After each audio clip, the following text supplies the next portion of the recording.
The Vandals formed in 1980 in Huntington Beach, California by guitarist Jan Nils Ackermann.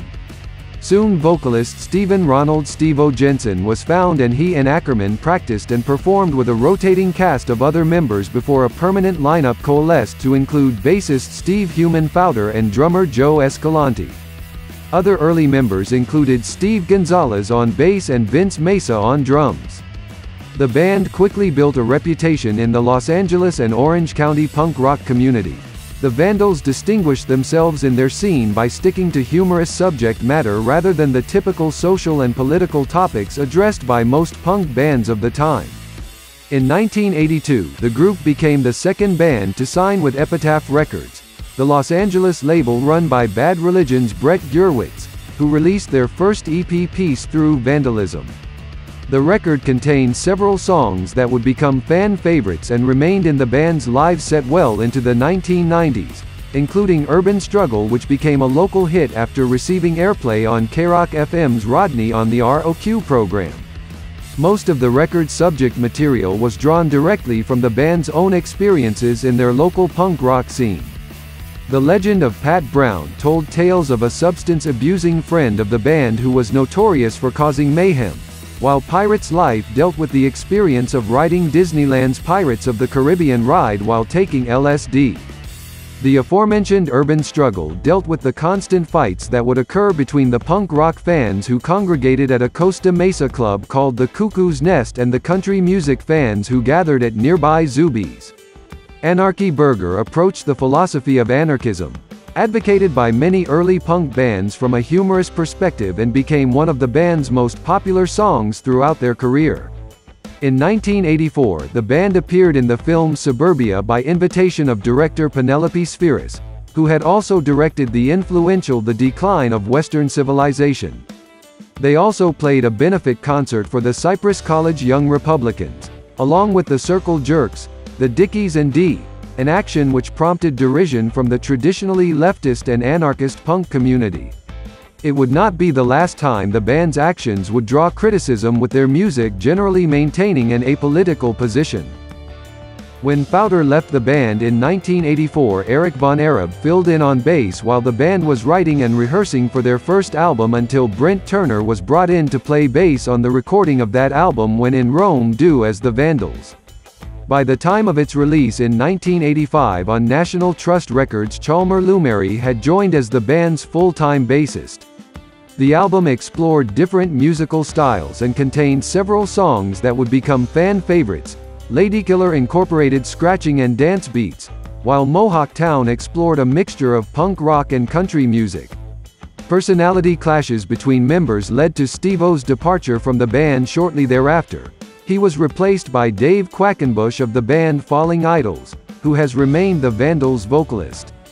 In 1987, the band appeared in another Penelope Spheeris film, Dudes.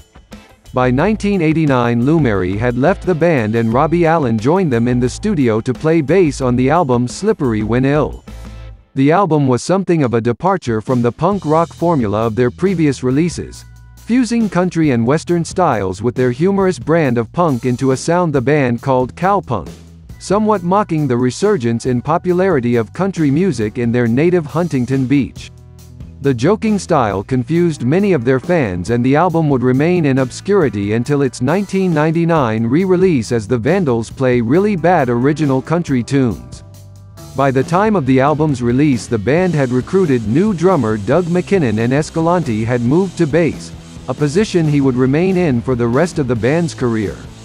Following the release of Slippery When Ill, the band went through several lineup changes, as drummer McKinnon and founding guitarist Ackermann both left the group.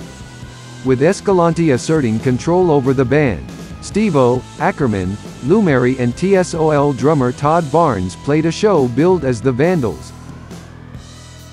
Escalante has stated that the older members relinquished control of the band's name and rights to him in exchange for permission to play the show, but the others deny this claim and point out that Escalante served an injunction against them during the performance preventing them from further use of the name and music. The departure of Ackermann and McKinnon left Escalante and Quackenbush searching for a new guitarist and drummer. The Vandals had previously played shows with a band called Doggy Style and had been intrigued by the wacky antics of their guitarist Warren Fitzgerald, and they soon recruited him as their new permanent guitarist.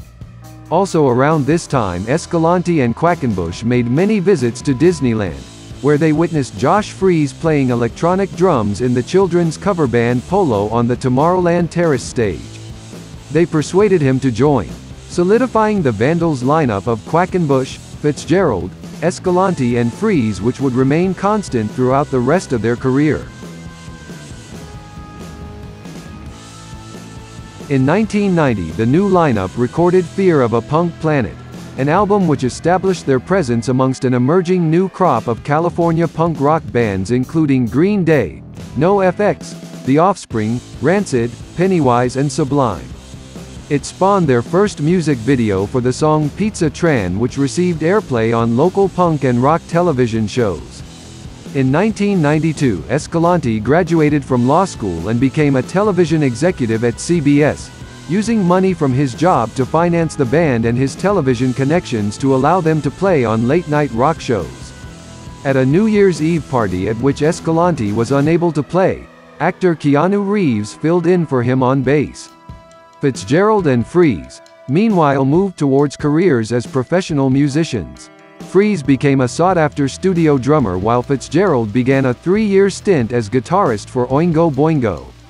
In 1992, Freese and Fitzgerald formed Extra Large with vocalist Darren McNamee and Big Drill Car bassist Bob Thompson. Extra Large released one album on Giant Records titled Now I Eat Them. In 1994, the band released Sweatin' to the Oldies, a live album and video which featured mostly performances of songs from Peace Through Vandalism and When in Rome. From this point on, the band would play fewer and fewer of these older songs in their live sets, concentrating instead on newer material. By 1995, punk rock had gained nationwide mainstream popularity, and the Vandals signed to Offspring singer Dexter Holland's new label Nitro Records. They released the album Live Fast, Diarrhea to positive reception, and supported it with tours throughout the United States and Europe, including a spot opening for fellow Orange County rockers No Doubt. The album and band garnered increased attention thanks to an episode of the popular television show The X-Files in which actor Giovanni Ribisi played a character who wears Vandals t-shirts and listens to their music. 1996 saw the release of The Quickening, a slightly more nihilistic and aggressive album that was supported by a music video for It's a Fact. That year, Escalante and Fitzgerald also founded the record label Kung Fu Records, initially created in order to release an album by the Riverside band Assorted Jelly Beans. The label also released the soundtrack to the movie Glory Days, which featured music from both the Vandals and Assorted Jelly Beans and a theme written by Fitzgerald. At the end of the year, the band also released a Christmas album, Oi to the World, on Kung Fu.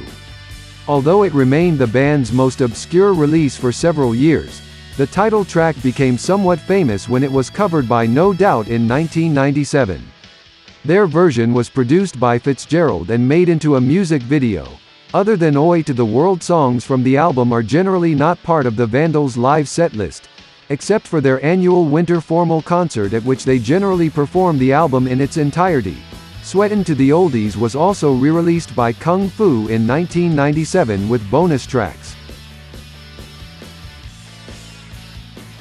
In 1998, the band released Hitler Bad Vandals Good, their most popular album yet, which focused more on lighthearted humor with songs such as My Girlfriend's Dead and I've Got an Ape Drape. The band continued to tour, including stints on the Vans Warped Tour. In 1999, they re-released most of Slippery When Ill as the Vandals play really bad original country tunes on Kung Fu. The members also starred in the Kung Fu-produced internet television series Fear of a Punk Planet, later released on DVD. 2000 saw a trio of releases from the band, beginning with a 10-year anniversary edition of Fear of a Punk Planet that was released by Kung Fu. This was followed by Look What I Almost Stepped In, their final album under their contract with Nitro. Because of other musical commitments, Freese was unavailable to play on the album, so substitute Brooks Wackerman filled in as drummer for the album's recording and some accompanying tours. At the end of the year, Kung Fu re-released Oi to the World, making it much more widely available than it had been in previous years. Escalante also launched the Kung Fu imprint Kung Fu Films in 2000 with the release of the film That Darn Punk, in which he starred and the other band members also appeared. The Vandals also contributed new songs to the film's soundtrack. In 1989, the original Vandals reformed with original singer Stevo, Jan Nils Ackermann on guitar, Chalmer Lumeri on bass and with Todd Barnes on drums playing a show. Legal matters ensued, preventing further performances. Then in 2008, the original Vandals reunited once more under the new moniker of Anarchy Taco as to prevent further legal action and restrictive measures on the group's original members. Similar to the 1989 reunion, Anarchy Taco was put together by the band's founder Jan Nils Ackermann.